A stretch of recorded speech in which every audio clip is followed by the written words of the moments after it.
All right, ladies and gentlemen, we are live, or we should be. Oh, shoot. Have I mucked it up? No, should be good. We should be good. And now if anybody can see me, please let me know. I had a slight glitch there, which made me worry a little bit, but I think we are live and I think it is working. So if anybody's with us, please let me know. I know, Martin, sometimes you're around geese. Maybe you could just give me a quick hey. Let me know what's going on. Now all I'm going to need is one comment and then we can get going. And I've got a pretty special lesson for you this week. Probably something that you're not going to be expecting, but nonetheless quite interesting and quite fun, I'd like to think. So, and also it's going to be the last week with the backing track that I've been using, and you know the one I mean, which I've grown to love. I really have. So anyone out there, let me know. I know there's some people that watch that won't comment. Hey, Davey, all right, brilliant. So we've got somebody. That's great. Is everything coming through all right, Davey? Can you hear my voice okay? Can you hear the guitar okay?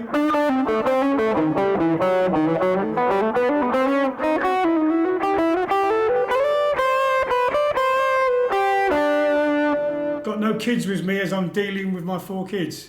Oh, hey Stuart, no guitar with me as I'm dealing with my 4 kids. Okay, so Thomas, if there is, just to let you know, I don't do anything that's like super like filthy or whatever, but I am going to be doing a bit of comedy in this hour to demonstrate something in music. So if there's any kind of like hard left, really sensitive people out there, just be aware. Like I say, nothing really bad, but you know what it's like these days. You can literally say anything to anyone. You can say you don't like Maltesers and somebody will be offended. You know what I mean? Or why have Maltesers got to be brown? You know? So, you know, I don't understand. I mean, I don't understand this whole racism thing. I mean, I've got a black guitar. I love it. I had a black guitar, a black car as well once. I love that. Now I'm probably going to get in trouble just for saying that. And but anyway, that's the way it is. So just in case any of you do sit around watching this with tons of kids, just to let you know there is going to be a little thing. So let me do a little bit of playing, and then I'm going to go into what we're going to be talking. Thanks, Davey. I'm going to be playing with the backing track as well, bro. So just let me know if we're all good on that. And it's the last week of this track. Then we are changing. Who's it?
Okay, so as you probably noticed there, I haven't had so much time to practice today, as I've had some boring adult stuff to do. Plus, I'm working on some new things, which I will share with you as we move on. No offence, Stuart, how life moves, I know.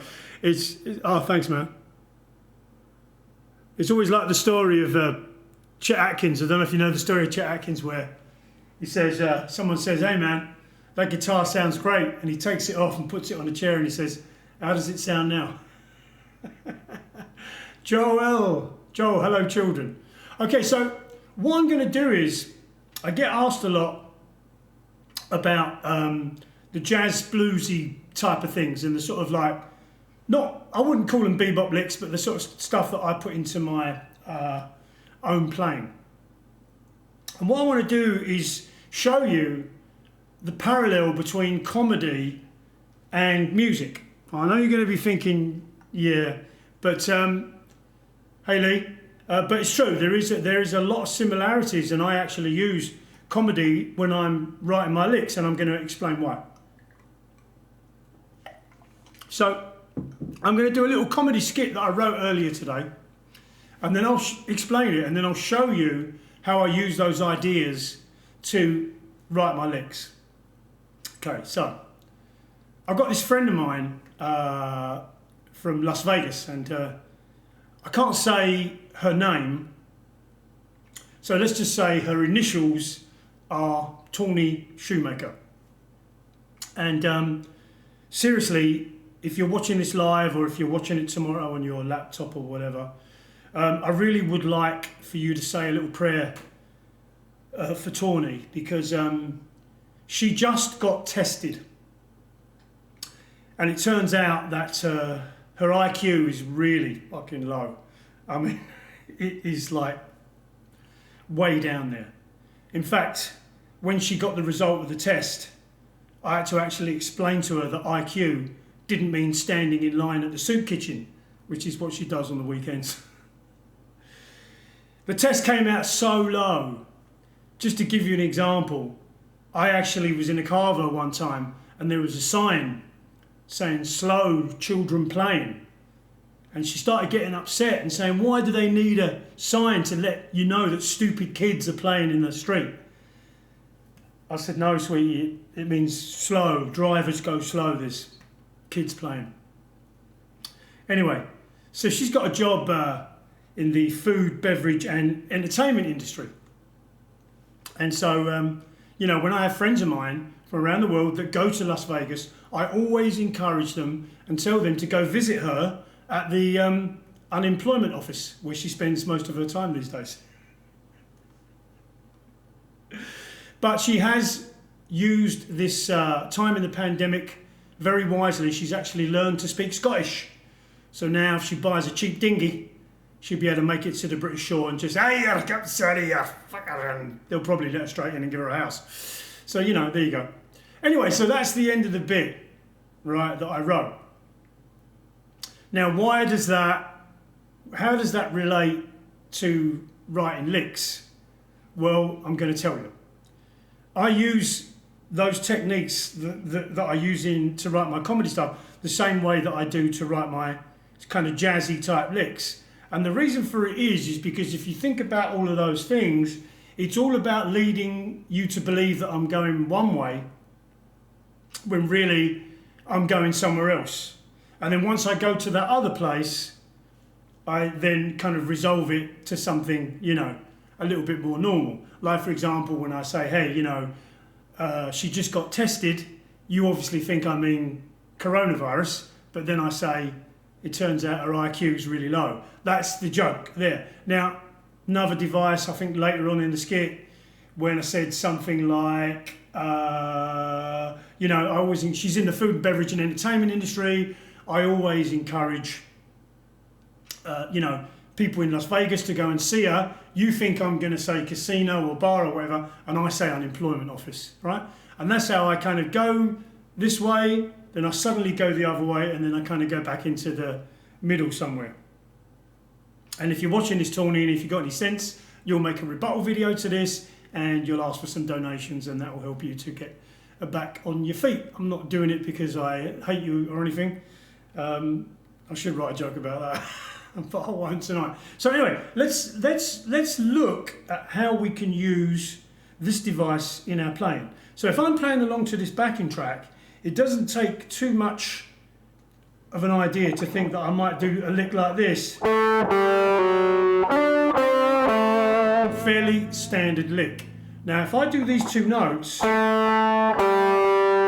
ear is going to say he's probably going to go here, or he's probably going to go here, or he's probably going to go back, or there. I'm going to go to another kind of normal note.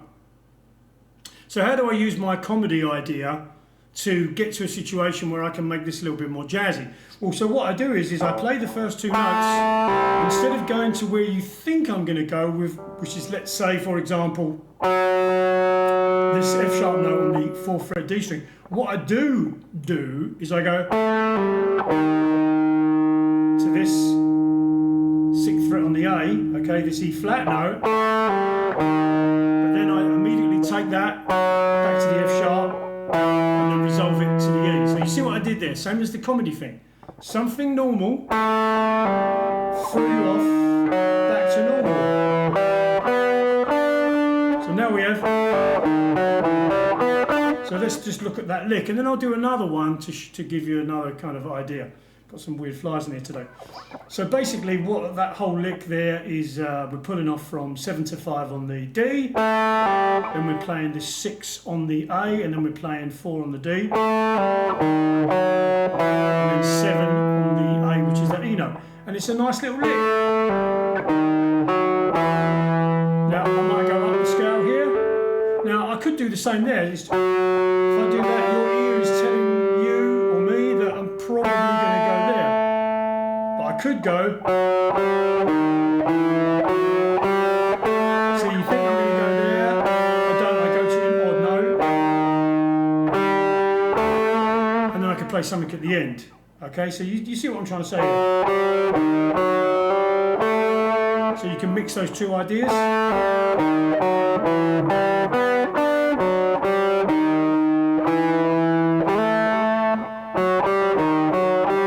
I like that. Whichever way you want to go. Okay, but you take my point. So this is how you write your own licks. If we were to go a little bit further up, I could say, for example, these two notes here, which is just a regular thing in the pentatonic. But then I play the C sharp.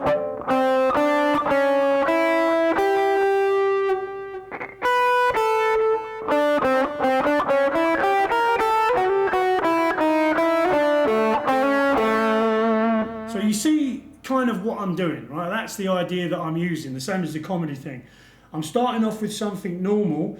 Here's another little example where you could do. I could go down this part of the scale, which is very simple Dorian type of thing. I don't know if I'm freezing up here, if it's the internet. I'm actually recording the show tonight, so whether it's that or not, I really don't know. But if I do that part of the scale, oh God, we've got loads more here. Thomas Gould, you're spot on, I can totally see it. Kids in bed, man. I know, killer stand up. And I am thinking about doing that, Thomas. I'm writing material at the moment. I've got a bunch of comedy songs that I've done. And David Graham, what's up? Sean O'Brien, hello mate, how you doing? Are you good? Yeah, and I am thinking about doing something like that. I'm actually hoping to do it with the Fusion Band. So if you guys want to hear one of my comedy songs, I'll have to mime to it, but I'll do it maybe a little bit later, and it's going to be part of the set that I'm doing. I'm crying. I might even do a little bit more later. But what you can see there is, like, now, as I was talking about the Dorian thing, if I do this, your ear probably thinks you're going to hear this. But if I go, that's a little bit out, but then I resolve it with, and then play something else. So now we've got this, we're building up some ideas.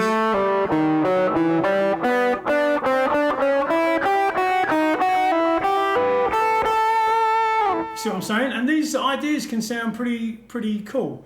So let me just play a little bit along with the track, and then it will give you hopefully some kind of idea what I'm talking about. I'm going to exaggerate it a little bit, but what you're going to hear is some of these ideas, and I'm going to go out a little bit. So we start with the regular. Now I do one.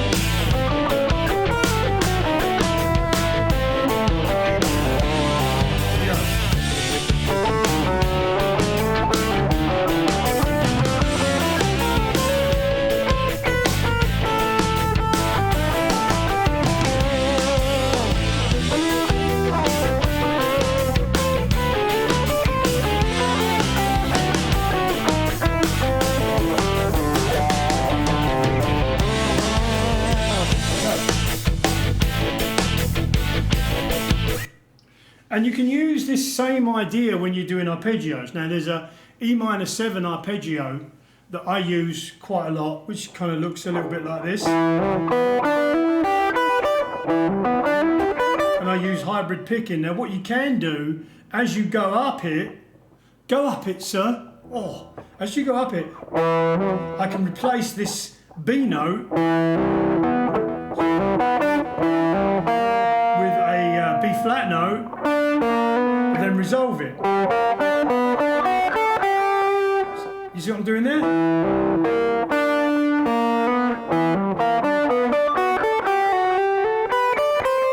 Something like that. So I've done kind of odd, resolved it, might do odd again, and then resolve it again. So let's play with that a little bit and see if that we can make something work. And hopefully you'll get the idea. So I'm like, I might go.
So hopefully that is kind of demonstrating to you that idea. Stuart, I've got to drop out, mate, but what an awesome way of describing adding extra notes to phrase notes. Catch you soon, Thomas. Have a great one, and hopefully see you next week. And don't forget, Thomas, if you haven't already, you may have done, I don't know, see if you can get an entry to the Tasty Monthly Jam, which, by the way, everybody, so the first, you've got to get your entries in basically by the end of next week.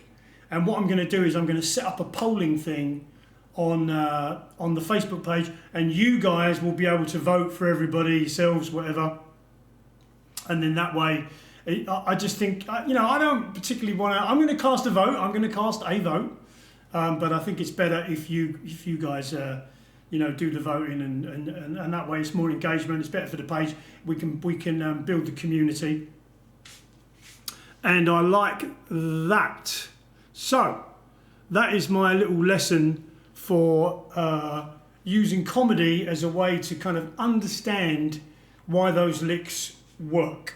Okay, like in comedy, you couldn't make a joke about Jesus, say something really offensive, and then just leave it there.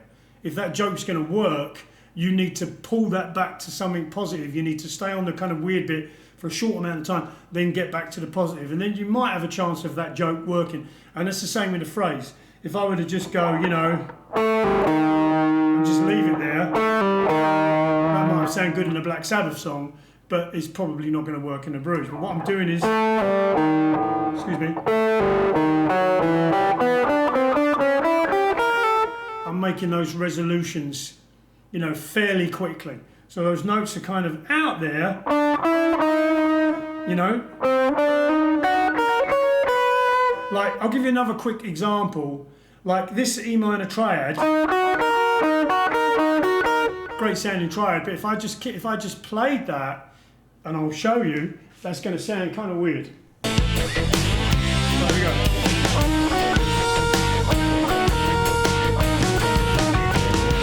Okay. I think you agree that was a bit salty. But if I actually use that phrase now, if I approach that phrase from a familiar note, which would be, say, for example, the C and this D, go to this unfamiliar note. It's a blues note. It's familiar, but it's, you know, it's a little bit out there. I go to this F sharp, which is fairly familiar. Then I hit this B flat, and then I resolve it. So I get something like. Now let's see if that lick works, and then hopefully that's going to kind of back up my argument. I hope.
Okay, so what we noticed there, that it kind of works. It worked very nicely on the E, because the B flat is actually does, in this key will work on E.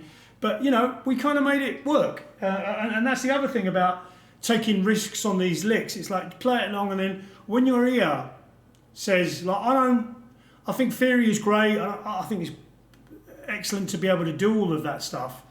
But I also think that, you know, I live my life by feel. And when I say feel, I don't mean that. I mean, if something feels right, if something sounds right, if it feels right to me, then to me that's it. I don't care what any theory book says. I'm going to do it if that feels right to me. And when I played that over that E,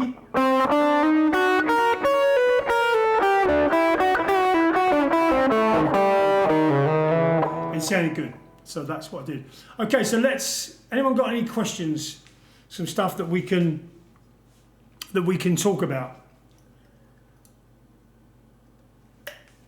Come on, someone give me a question. There must be one. No? Nobody? I might have to do another comedy skit. All right, well, if I don't get a question, I might have to break into another comedy skit here. I've been writing quite a lot of stuff.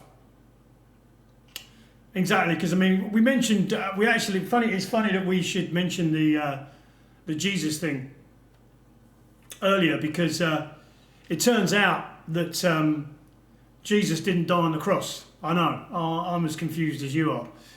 It turned out that he actually died of COVID-19. And as you can imagine, you know, I had questions, you know, just I couldn't just accept that. I needed to know something about it. And so I said, you know, okay, fine, so maybe he died of COVID-19, but why would he be up on the cross?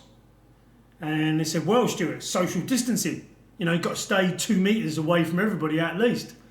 Good answer. I said, but why put him up there with the nails in the hands and legs and everything? They said, no, they're not nails, they're syringes. That's actually antibiotics. You know, it keeps him alive and makes him, you know, bring him back to life. So, good point. But what about the spear thing in the side? I mean, come on. No, that's intravenous drip. That's how we give him glucose. We'll get back to that in a minute. And I said, okay. but what about the blood? I mean, there was so much blood. I said, no, we paint them red so that people know they've got COVID. I was like, okay, wow, that's a pretty good explanation. And then suddenly I thought, hold on a minute, but what about that crown of thorns? I mean, there's no way you can explain that. And they said, yeah, you know, look, they're not thorns, they look like thorns, but they're actually twiglets. And, you know, we put them on the head, and if he gets a little bit of a hunger on, he just reaches up, grabs a twiglet and munches away. I said, all right, okay, well, let's just say I accept all of that.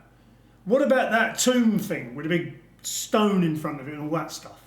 They said, that's not a tomb. You know, modern hospitals back then don't look like they did today. You know, they were just basically concrete rooms with a stone door in front of it. And I said, yeah, but what about the whole resurrection thing? He said, no. I said, look, because of all the thing with Boris Johnson or whoever Boris Johnson was at the day, he was just like, I'm not going to quarantine in a fucking stone cage for 2 weeks. No way. You know, I'm fucking off. So he basically just took off, and then 3 days later he saw his mate. And his mate was like, well, what the fuck, Jesus? And he's like, what, you think I'm going back there? No way. And he just basically fucked off somewhere else, and that was the end of that. Joel, I'm still wrapping my head around the last few licks you talked about. Okay, would you like me to just go over the concept again? And because I'm quite happy to do that, if you would like me to. Okay, so I think that's what Joel is asking. So whether you understand the comedy connection or not, really, that's not super important. But the point I'm trying to make, when you're trying to come up with these kind of jazzier sort of licks, it's a little bit like kind of tricking the ear. So as I said before, if you were going to do these 3 notes, now that's a very standard thing, and if you play this, your head is probably going to hear, your ears are probably going to be thinking, oh, it's going to be or whatever. And what I'm proposing is, before we get to this final note, we play something a little bit odd, then that note. So basically all we're doing is interrupting this. And then we're resolving it. I sort of get it, I am playing the notes on the guitar. That would be another way of doing it. And then what I do is, my kind of point was that once you've done something a little bit unusual, go to something a little bit more familiar. So in that particular case, what I did there was I went to an E minor 7 arpeggio. So I kind of did this. And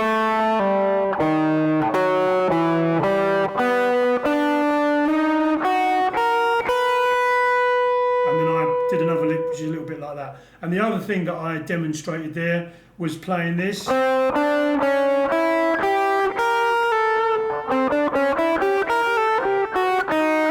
Now, this idea is very similar in as much as your ear is, so if I go, your ear is definitely, or my ear is telling me to go there. But if I want to take advantage of the fact that that's where your ear wants that lick to go, I can kind of disrupt that process for a second. Go to this kind of odd note, then go above my target note, if that's what you want to call it, and then resolve. So my line, my very simple line is, I've turned it into, but I think you'll find that whichever way I do it, that note, that target note still has the same power. Okay? And this kind of idea of, because this lick is really 2 parts. This is kind of the setup part, and then this part here is what you would use in a kind of a jazz bebop idea. Where you see a lot of bebop stuff where it goes down. Okay? This idea is slightly different, where you're starting below the target note. In this case, it will be E, and then you're going above it.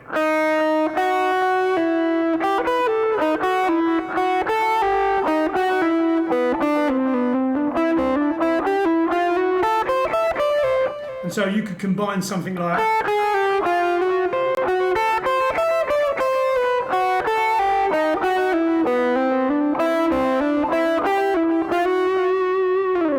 And you know, the idea is to be able to take these phrases and move them around. And the reason I'm putting this on the front is it just sets the lick up nicely.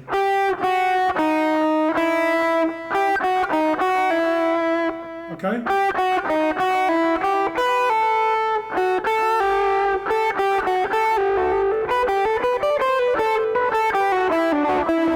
Oops. And the other lick I was saying is if you've got an arpeggio that you want to do, like say for example, straight E minor arpeggio, you might actually play it as an E major, even over A minor, and then resolve it.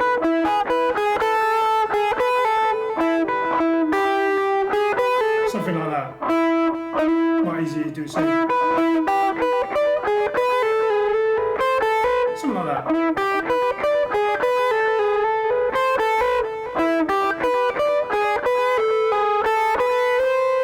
Okay, and even if A minor it works good.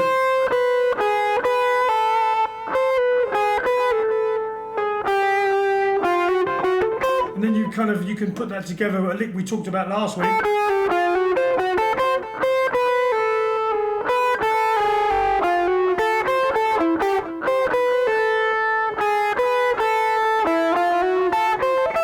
And now I've just made a little lick.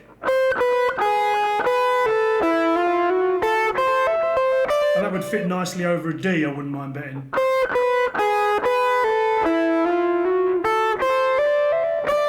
And that's what you do. You just make up a whole bunch of those ideas, and then you know, off you go. It's all about reusing, as we've spoke many times.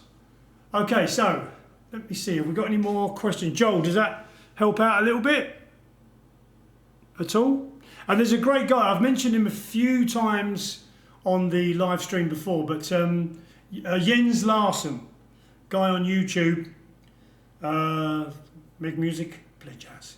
Like I said, he looks like Guthrie Govan's older brother, or maybe younger brother, I don't know. But anyway, he does some great lessons and does some really good ideas on enclosures, and I highly recommend watching his stuff. Okay, so I'm going to do a little bit more playing. If we haven't got any more questions right now, I'm going to do a little bit more playing. Yes, that does help. Oh, that's brilliant. Honestly, Joe, if you've got any more questions, and I can't stress enough the importance of writing licks.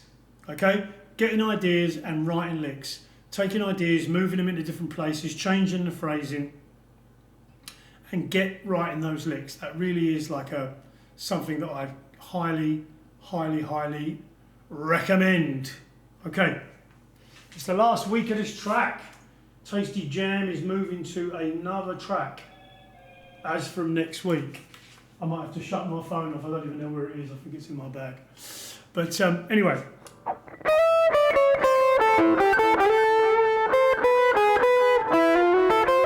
try and put that lick in if I can.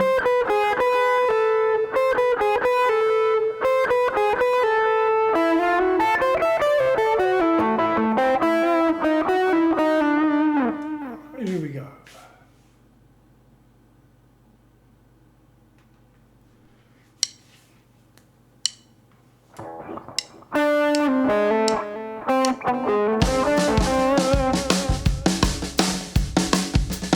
Goal.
Oh, why I? What?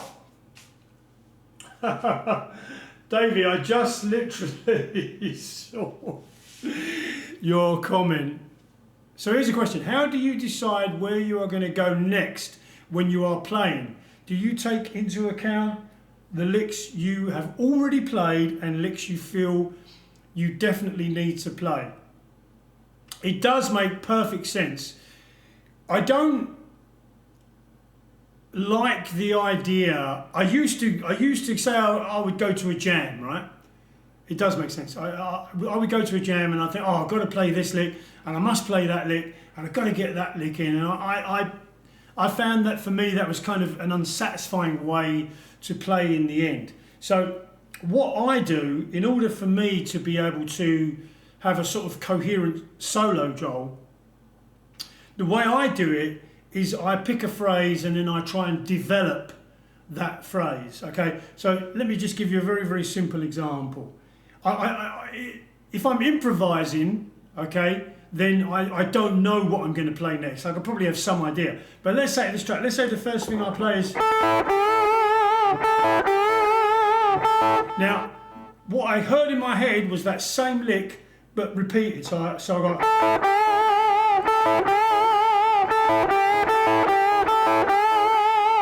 Now, what I heard next was doing that same thing, but using this high E string.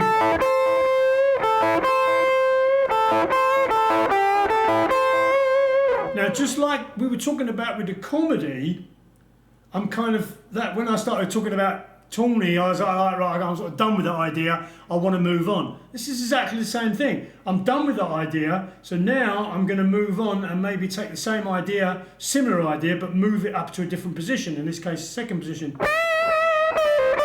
So now what I'm doing, instead of going, I'm going, and this is sort of substituting for this now. So I've gone from this to...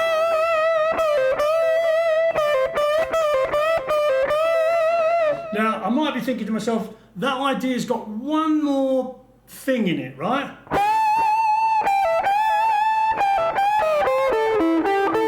Now, for me, that idea is now done, and I'm going to move on to something else. So let me play it with a track, and then what you can hear is how, I'll try and talk through it, you'll sort of hear how I kind of didn't necessarily know what I was going to play next, but I picked one thing and let that kind of help me decide. So.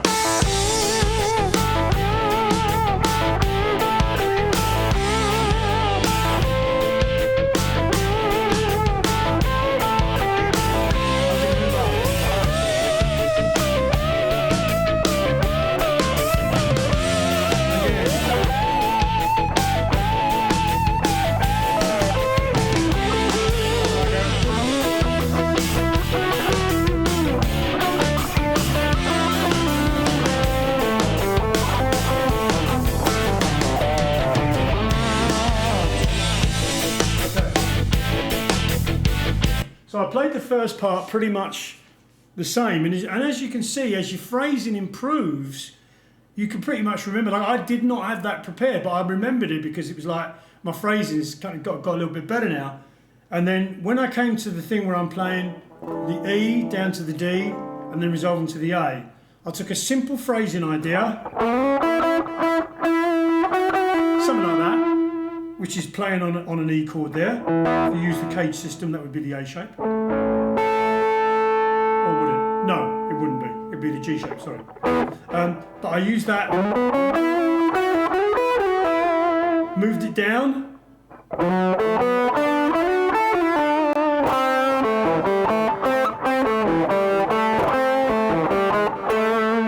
You've got to think of it like, you know, people say music is a language, and as much as I do agree with that to some degree, there's no way that I could play something on the guitar that would indicate to you that I want you to go and get me a Big Mac and chips.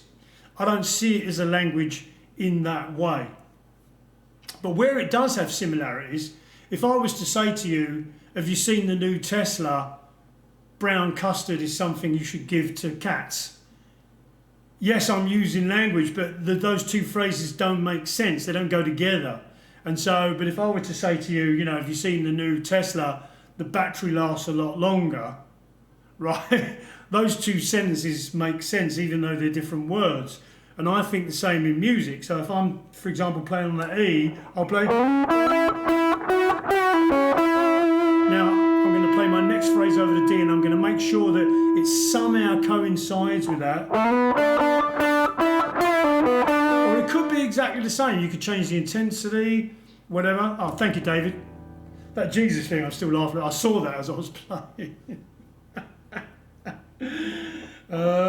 Don't kill me, any Jesus people, next time I'm in America. I mean, my friend was in a band, well, I suppose he's still in the band, called Creed, guitar player, Mark Tremonti, and I mean, they got things got really heavy, I think, for the singer especially, you know, because their songs had sort of Christian overtones, and you know, the first commandment is thou shalt worship no God but me. So you don't go around worshipping singers just because they're singing about Jesus. You know, that's their right to do that, and I completely applaud it and support it. But, you know, don't do that to them, please. Anyways, where was I? I'm in opening, thank you very much. So anyways, or you could repeat that phrase.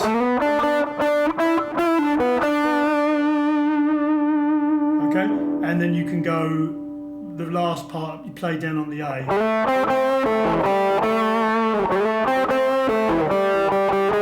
So my point is, those three ideas have got to make sense, some sort of sense together.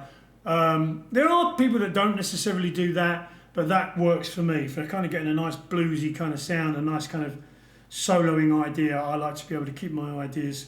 And you don't always have to, you know, if you use I mean, people always talk about the K system. I mean, I just happened to learn it. Nobody told me whether I should or shouldn't.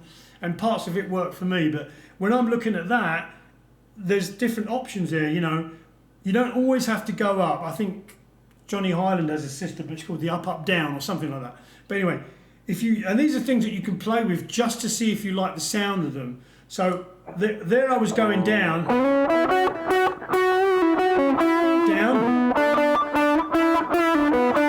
But let's say I wanted to go up. So I've got my E here. Go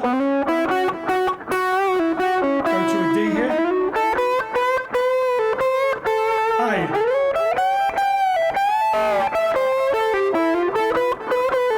Now let's see if that works. Hopefully it will work.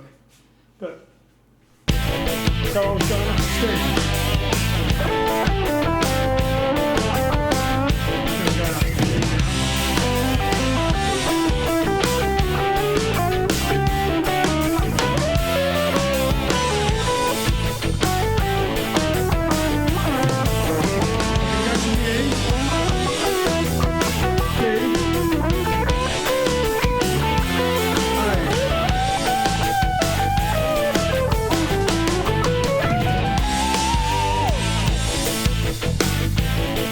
Now, just to let you know, the reason I might use that device as opposed to going down, to me, that second device indicated to the band and me, and hopefully the listeners, that I'm going to go for one more.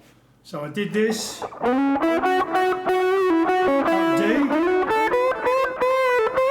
A.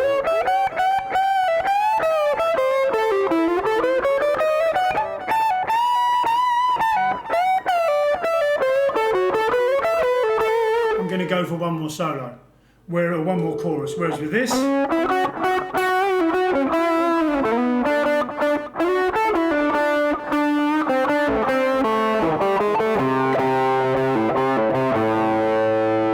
sort of says to me that the solo is probably over.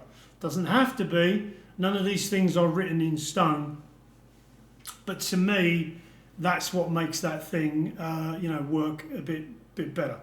So, does that help at all? Let me know.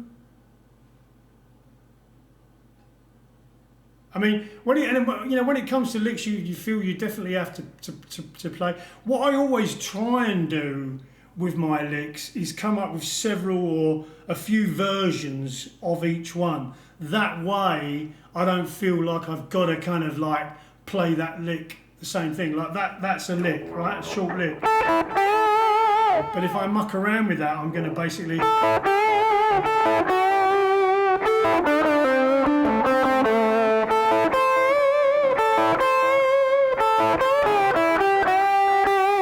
Then that way, when I'm playing, I'm not stuck to just playing that one thing. I can improvise around that, I can use it in different areas, and then I don't feel like, you know what I mean? I mean, there are certain licks like, you know, the sort of Gary Moore thing that I did for years, and I love. But even with that, I would try and make variations on it if I could. Whatever.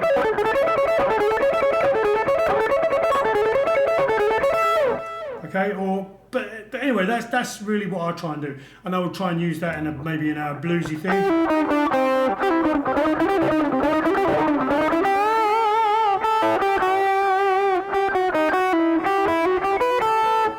Those bebop things sound fabaroo. Okay, so have we got any more questions before I get killed by some Christians? That would be really good. I did want to make a point, actually, if there's any of my American people watching, I wanted to address this whole taking a knee business. I mean, I just don't understand. I mean, can somebody explain to me, you know, why a bunch of American people would want to take a knee when you're all fat as fuck? I mean, surely you've got to think about getting back up, right? It's not a great idea. You know, don't do it. Okay, so, hide.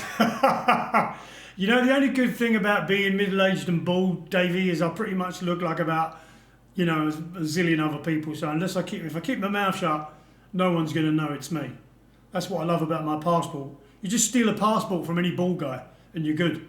You know what I mean? As long as he's somewhere in your age bracket, we just say, oh yeah, I had a bad night when I had that done. Oh, sorry. And how would you add playing the chords right in the middle of improvising? Do you mean playing arpeggios? Like an arpeggio, like say? Or are you talking about...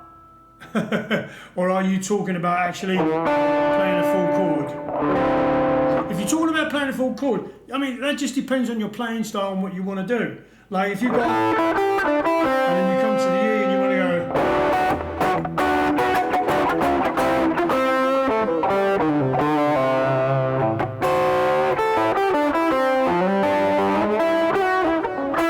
whatever you want to do, you know. It is cool. I don't do it very often. Fucking Dan Riley. Dan Riley, we've got to have words tomorrow. I've just been up to the apartment at Ocean View. Probably shouldn't talk about this on a live stream. The full chord, do you mean as part of the solo, Joel? Anyway, by the way, regardless, just want to clear one thing up. Dan is an excellent builder and a very good friend of mine, and he does all my work at my place at Tenerife, and he will be working at my house in Las Vegas later in the year.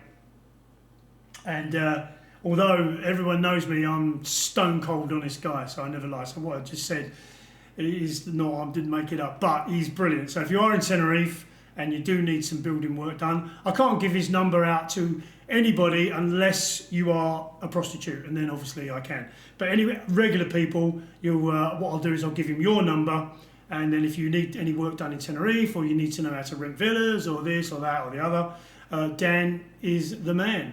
And his absolutely fabulous wife, Keith, she is a wonderful human being.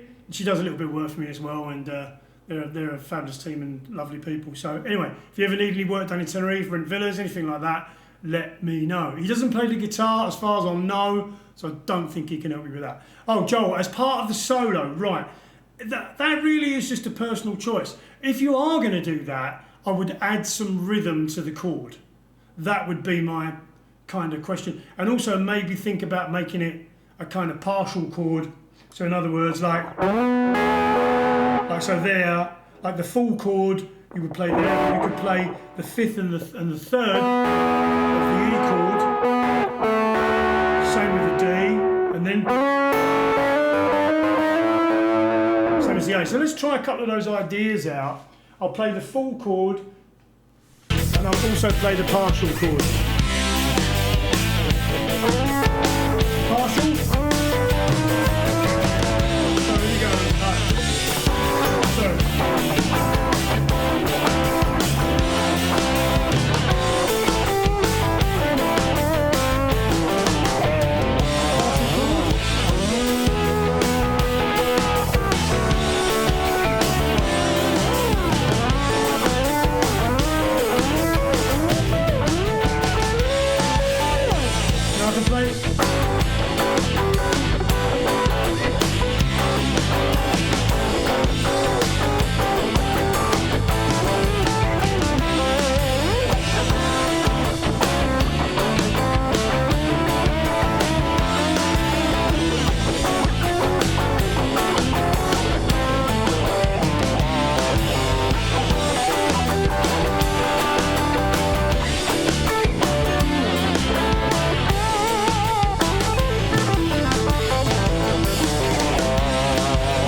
If I was going to do something like that, I don't really have this right sound for that kind of thing, but if I was going to do, that's what I would do. I wouldn't just play the chords straight personally myself.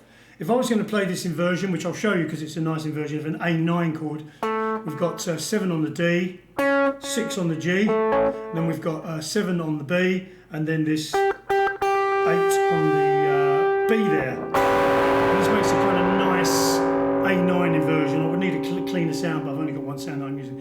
If I was going to do that, as you heard me, I'd add some rhythm.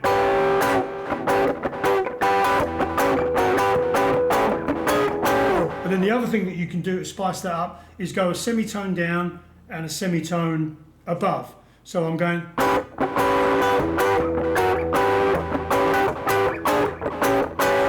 And try and keep the on the strong beats. That's the way, the secret to that. And then if you're going to do the partial chord thing,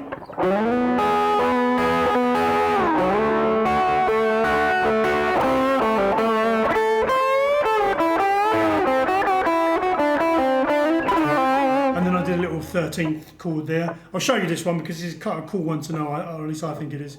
Where you've got basically the G note, which is the 7th of the chord, that's on the 10A.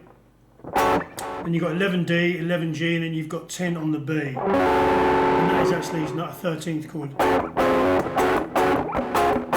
And again, that whole thing applies with going below. Okay, and the same with the 9. And then the same with the partial chord thing. And then use those chromatic ideas. And this actually brings me to another subject. Fantastic. So, Joel, brilliant. I'm really glad that you got that. And like I say, you know, just try and add. It's cool to put the chords in, but just try and add some flavour in there with either a little bit of rhythm or whatever it want to do. But it's really a personal choice for that sort of thing. Okay.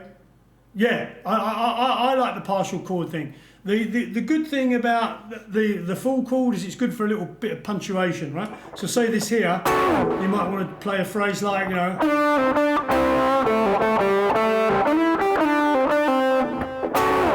okay, something like that.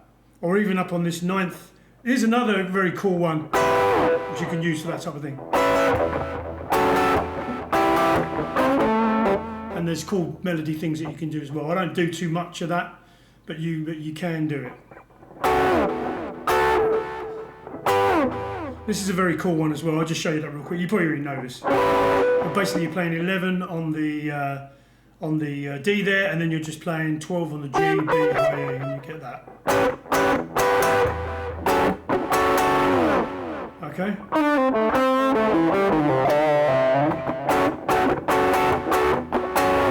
And they are very, very cool. And like I say, within you actually find, I can't talk about this too much, but there is a thing called triad pairing that they use in jazz a lot. And this is really, really interesting thing for when you're playing the partial chords, because what triad pairing it means, two triads that don't share the same notes. Okay, so in other words, on an A7 chord, you've got an A triad and a G triad. Okay? And they've got different notes, but they complement each other because basically the A triad is the A triad, of course. But then if you go to the G, you've got the 7th of the A chord, you've got the 9th of the A chord and the 11th. So in other words, you can use those as soloing ideas, which I'll show you in a sec, but you can also use them as partial chords.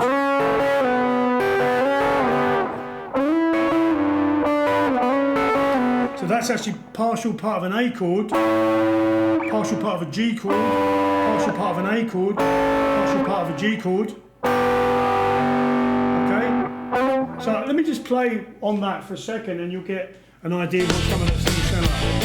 So this is triad pairing.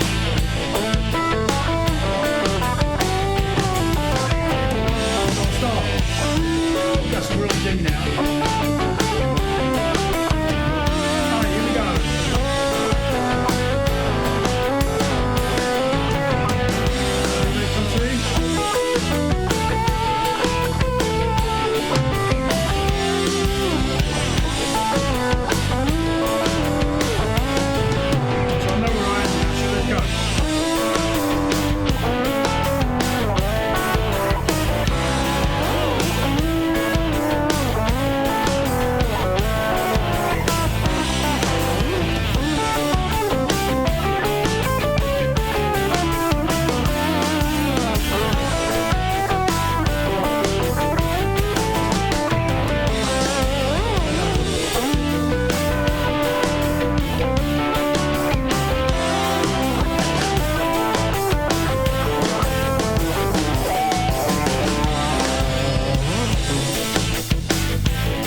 Probably not my absolute area of expertise, but I do understand it to some degree.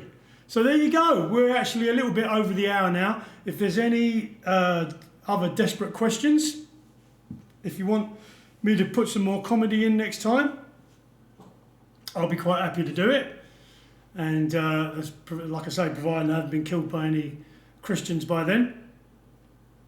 And I've got a few comedy bits that I've written that I could probably use, and I'll stick them in. So if that's it, guys, I am going to end the video there, and this one's going to be up on YouTube. I've actually been recording this tonight, so hopefully it's worked and it's there, and we're all good.